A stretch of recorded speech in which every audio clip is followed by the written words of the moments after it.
Calgary Buffalo, you're next, followed by Edmonton Calder. Mr. Speaker, during the last provincial election, the Premier made promises about predictable, sustainable funding and supports for frontline staff. Now that her leadership review is done, she has declared all-out war on public servants, their pensions, their salaries, and contracts. If that was her intention, why didn't she campaign on this instead of running on the saying she was Peter Lougheed? To the Minister of Finance, why are you shaking down frontline staff and middle-income Albertans with no debate and no discussion? Mr. Speaker, in actual fact, on the pensions, we've been in discussions around changes that need to be made for sustainability, so those frontline staff will have a defined benefit pension plan into the future for over a year.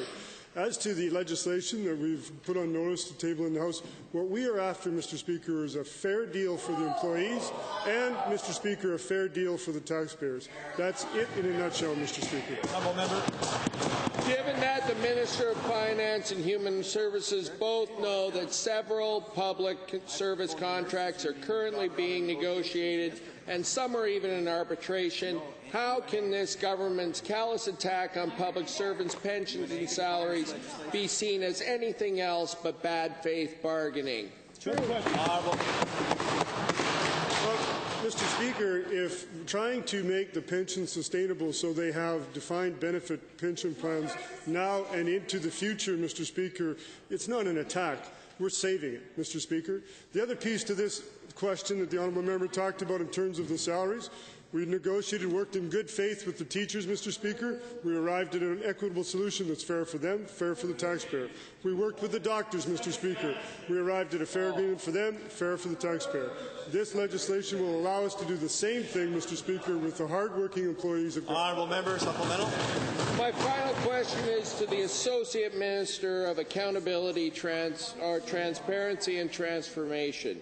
Given that your government is ramming bills through the Assembly on the dying days of this sitting that will affect middle-income Albertans and frontline staff without consultation and imposing a 6-hour limit on debate, does this really sound transparent?